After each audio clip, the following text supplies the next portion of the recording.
Hi friends, you are welcome on my YouTube channel once again. दोस्तों, आज हम देखेंगे ट्रांसफॉर्मेशन। अभी तक आप लोगों ने पिछले वीडियोज में सिंथेसिस को देखा, पढ़ा और समझा। आज से सीखेंगे ट्रांसफॉर्मेशन। ट्रांसफॉर्मेशन कहते किसे हैं, ट्रांसफॉर्मेशन होता क्या है, आपको यहाँ पर बताया जाएगा इस वीडियो में।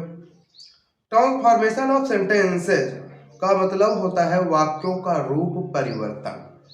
अब रूप परिवर्तन क्या होता है? जैसे कि एक साधारण व्यक्ति होता है, उसका श्रृंगार करके, एक डांसर को आपने देखा होगा, एक पुरुष होता है परंतु किस प्रकार से वह अपना रूप परिवर्तन कर एक स्त्री की भांति बिहेव करने लगता है, परंतु अंततः उसका परिवर्तन क्या होता है? केवल रूप का। शारीरिक तो बनावट उसकी वही रहती है, केवल मेकअप के आधार पर जो है उसका परिवर्तन हो जाता है। वही चीज हम आज देखेंगे ट्रांसफॉर्मेशन में कि एक सेंटेंस जो होता है, भाव तो उसका वही रहता है, परंतु जो शब्द होते हैं, शब्दों के माध्यम से जो उसका आकार होता है वो बदल जाता है हल्का। तो दोस्तों, आइए देखते हैं कि ट्रांसफॉर्मेशन जिसे कहते हैं वाक्य का रूप परिवर्तन किस तरह से किया जाता है।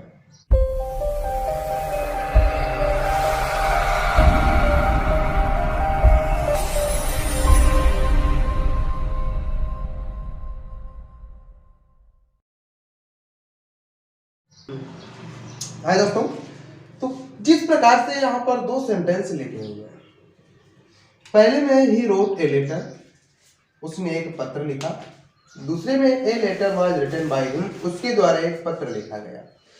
दोस्तों, बात दोनों में एक ही कही गई है। पत्र चाहे वो लिखे, चाहे उसके द्वारा पत्र लिखा जाए, लिखा तो पत्र को ही जाना है। चाहे वो पत्र लिखे, चाहे पत्र उसके द्वारा लिखा जाए। तो यहाँ पर देखते हैं कि पहला सेंटेंस जो है आपका एक्टिव वॉइस में है और दूसरा पैसिव वॉइस में। इस प्रकार से हमने क्या किया है कि पहले सेंटेंस को परिवर्तित करके रख दिया है, जिससे ये पता चलता है कि वाक्य का रूप तो परिवर्तन किया गया है, परंतु इसके भाव में कोई परिवर्तन नहीं किया गया है। अगर भाव में परिवर्तन कर दिया जाता है तो सेंटेंस का रूपांतरण करना ही हमारा गलत माना जाएगा। इस प्रकार से ट्रांसफॉर्मेशन की एक परिभाषा बनती है कि वाक्यों का बिना अर्थ बदले रूप परिवर्तन करना ही ट्रांसफॉर्मेशन कहलाता है। तो दोस्तों, अगर लिखना चाहो तो परिभाषा लिख भी सकते हो कि दोस्तों, बिना अर्थ व भाव परिवर्तन किए वाक्य का रूप परिवर्तन करना ही ट्रांसफॉर्मेशन ऑफ सेंटेंसेस कहलाता है। जिस प्रकार से इसमें पहला जो एग्जांपल के तौर पर आपको दिया गया है कि इसका रूप परिवर्तन कर दिया गया है, तो इसके अंतर्गत किस किस टॉपिक का समावेश किया गया है। सबसे पहली बात तो डायरेक्ट इनडायरेक्ट आप लोगों ने पढ़ा होगा, वो भी आपका ट्रांसफॉर्मेशन के अंतर्गत के एक भाव है। एक्टिव पैसिव है, एडवर्ब टू का रिमूव करना, उसका यूज करना, इनफ का यूज करना, इनफ का रिमूव करना, सेंटेंस कंडीशन में चेंजिंग आदि जो भी ये सब हमारा ट्रांसफॉर्मेशन के अंतर्गत आएगा और स्टेप बाय स्टेप हम इसे अध्ययन करेंगे। सो आज हम देखेंगे इस वीडियो में एडवर्ब टू को रिमूव करना और एडवर्ब टू को यूज करना। तो मेरे साथ इस वीडियो पर अंत तक बने रहें। तो दोस्तों, एडवर्ब टू को रिमूव करना हम सीखेंगे एक सेंटेंस में, जब एक सेंटेंस में टू का प्रयोग किया गया होता है। यहाँ पर सबसे विशेष ध्यान देने वाली बात यह है कि टू दो शब्द होते हैं जिन्हें पढ़ा जाता है। एक प्रीपोजिशन होता है, एक एडवर्ब होता है। प्रीपोजिशन होता है टी ओ और एडवर्ब होता है टी डबल ओ। इसे आप टू भी पढ़ सकते हो। तो देखते हैं यार, इसका एक सेंटेंस से रिमूव करके उसको किस प्रकार से रूपांतरित करते हैं। तो सबसे पहले इसके विषय में ये बता दिया जाए, जो एडवर्ब टू होता है यह असमर्थता सूचक शब्द हुआ करता है। यह असमर्थता सूचक होने के कारण वाक्य में एक नेगेटिव सेंस देने लगता है।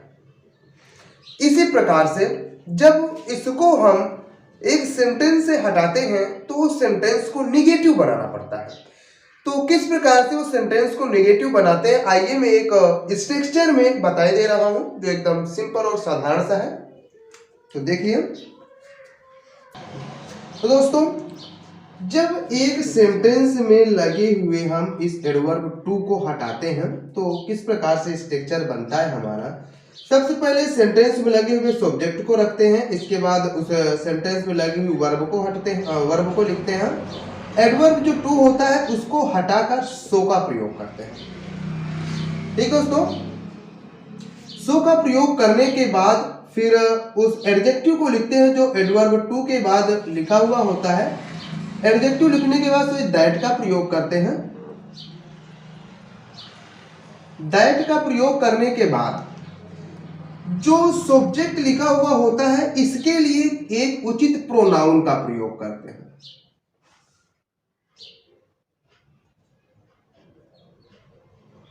इसके लिए उचित एक प्रोनाउन का प्रयोग करते हैं।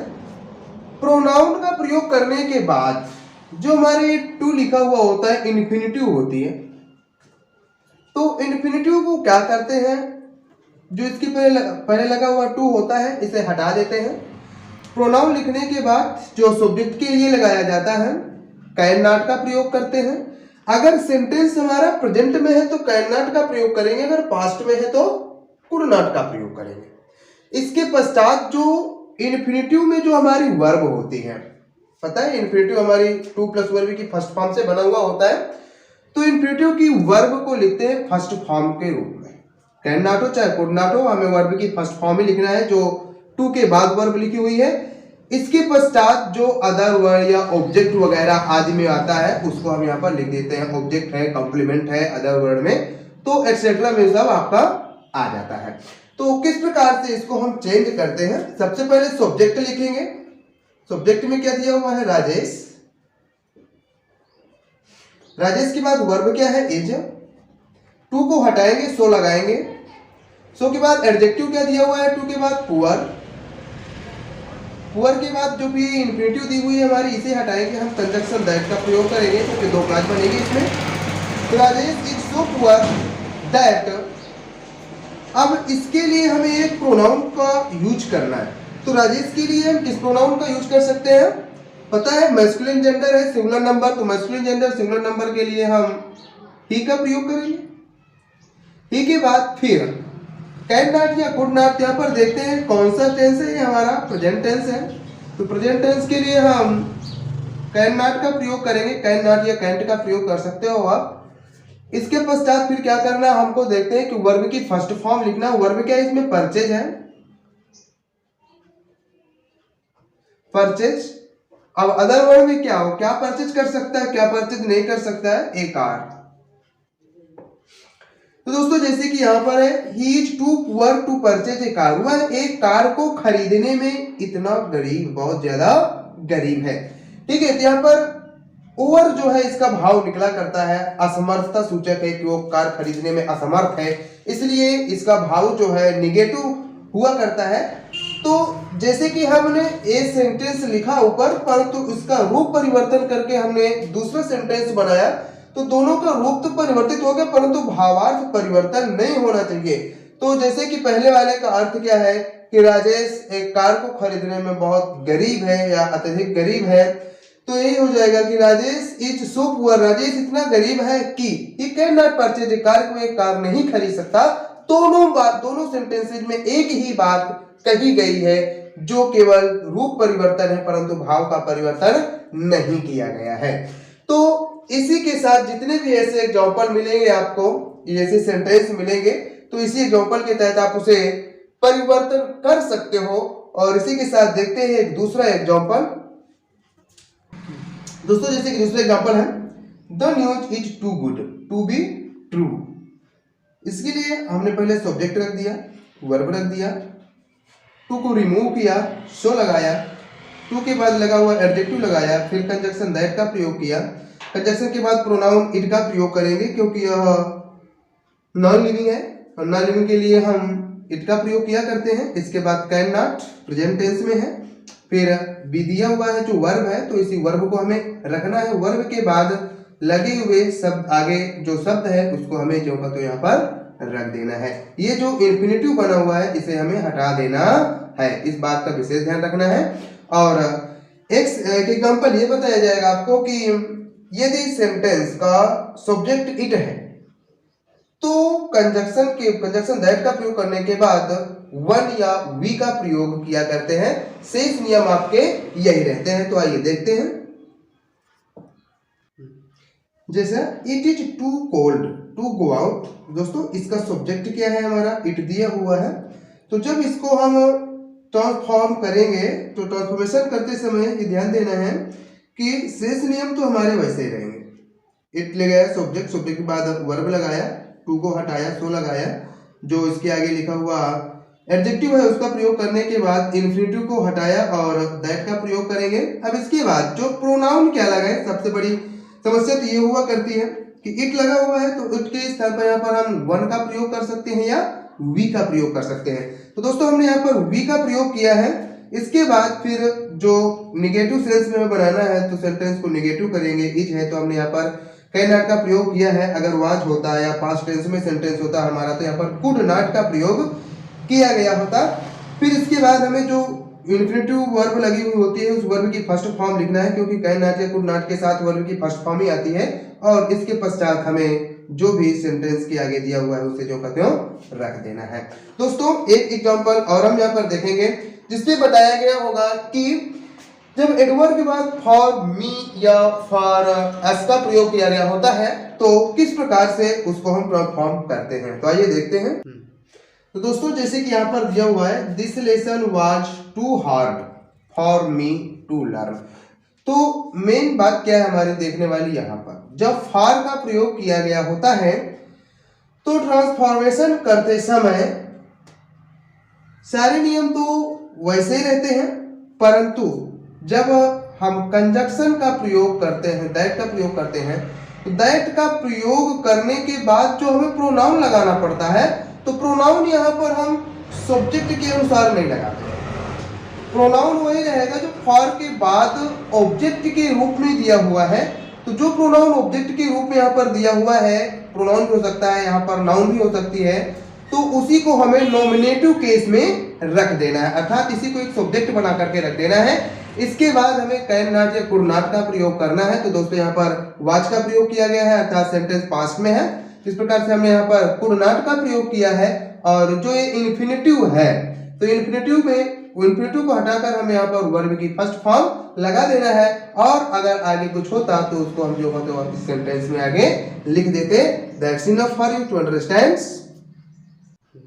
तो दोस्तों दूसरे नियम में जैसे कि यहाँ पर ये बताया गया यदि वाक्य में इन्फिनेटिव का प्रयोग नहीं है, तो जब इन्फिनेटिव का प्रयोग नहीं होता है, एडवर्ब टू का प्रयोग दिया हुआ होता है, तो किस प्रकार से जो है हम उसको ट्रांसफॉर्म करते हैं। जैसे नीचे एग्जांपल दिया हुआ है कि द टू हॉट। अब इस पे तो दिया है पर इन्फिनेटिव का प्रयोग नहीं किया गया, एडवर्ब टू का प्रयोग किया गया है। तो इस प्रकार से सबसे पहले सब्जेक्ट लिखते हैं जो सेंटेंस में दिया हुआ होता है, वर्ब लिखते हैं सेंटेंस में जो दी हुई होती है, फिर एडवर्ब टू को हटाने के बाद जो एडजेक्टिव या एडवर्ब दिया हुआ होता है उसको हम कंपैरेटिव डिग्री में लिखा करते हैं। इस बात को विशेष ध्यान देना है। उसको हम कंपैरेटिव डिग्री में लिखने के बाद देन का प्रयोग करते हैं। कंपैरेटिव डिग्री में देन का प्रयोग किया जाता है, ठीक है। तो देन का प्रयोग करते हैं, इसके बाद एक उचित प्रोनाउन लगाते हैं। इसी तरह सब्जेक्ट के अनुसार प्रोनाउन लगाने के बाद इज, वाज या विल बी में से किसी एक वर्ब का प्रयोग करते हैं जो टेंस के अनुसार होगी। जैसे हमारा सेंटेंस होगा उसी सेंटेंस के अनुसार उसी टेंस की वर्ब हमें यहाँ पर लगेगी। और इसके बाद फिर केवल प्रॉपर का प्रयोग कर दिया करते हैं। तो जैसे कि इसको हम ट्रांसफॉर्म करेंगे तो ये हो जाएगा द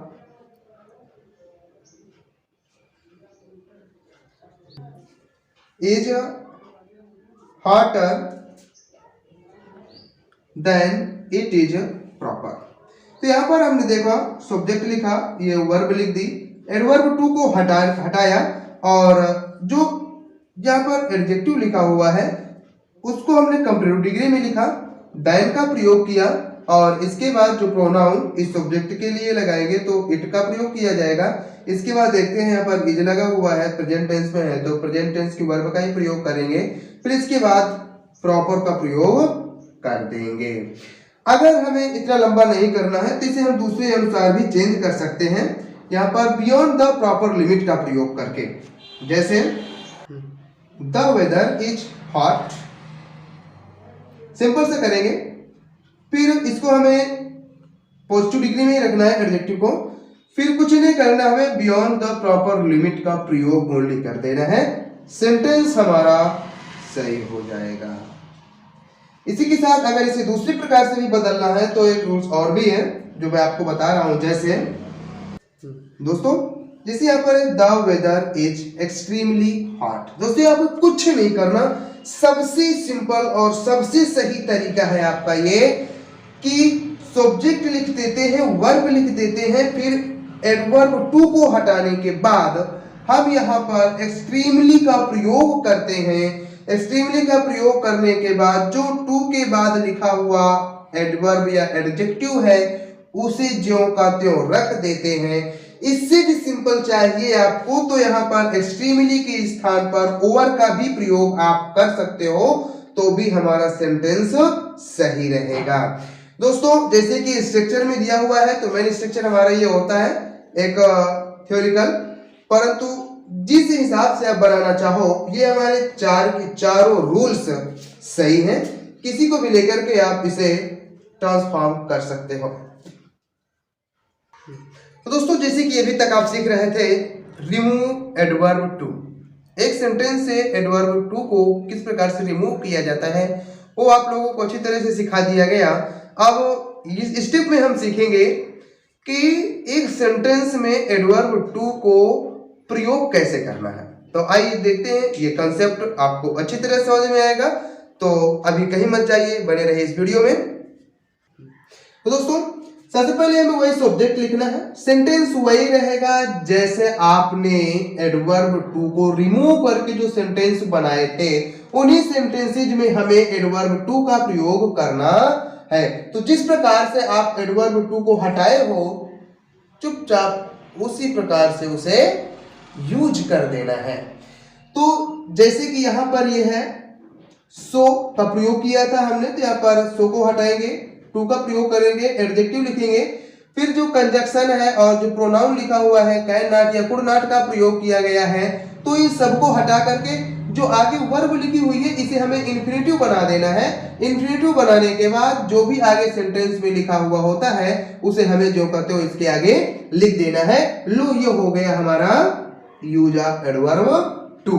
तो दोस्तों, कुछ नहीं करना, जैसे आप लोगों ने सीखा था उसी का उल्टा कर देना है। और यदि वाक्य में एक्सट्रीमली का प्रयोग किया गया है, ओवर का प्रयोग किया गया है, या बियॉन्ड द प्रॉपर लिमिट का प्रयोग किया गया है, या तो फिर कंपैरेटिव डिग्री का प्रयोग करके देन का प्रयोग कर फिर उसके बाद प्रॉपर का प्रयोग किया गया है, तो वहां पर कुछ नहीं करना, हमको उन सभी चीजों को हटा करके सब्जेक्ट लिखना है। सब्जेक्ट लिखने के बाद एडवर्ब टू का प्रयोग करना है। एडवर्ब टू का प्रयोग करने के बाद फिर हमें उस एडवर्ब या एडजेक्टिव का प्रयोग कर देना है जो लगा हुआ होता है। फिर उससे संबंधित रिलेटेड वर्ड को रख देते हैं, परंतु इन्फिनेटिव का प्रयोग वहां पर हम नहीं करते हैं। आइए मैं उसका एक एग्जांपल आपको दे रहा हूं ताकि आपको स्पष्ट रूप से कंफर्म हो जाए। तो दोस्तों, जैसे कि यहाँ पर लिखा हुआ है ही इज मोर स्लोली, ये आपका कंपैरेटिव डिग्री का प्रयोग किया गया है। That it is proper, that it is proper जो लिखा हुआ है इसे हम हटा देते हैं। फिर जब इसको ट्रांसफॉर्म करेंगे तो ये हो जाएगा he is too slowly run. बाकी कंपैरेटिव डिग्री को पॉजिटिव डिग्री में रखेंगे और जो आगे इसके लिखा हुआ है इसको हटा देंगे।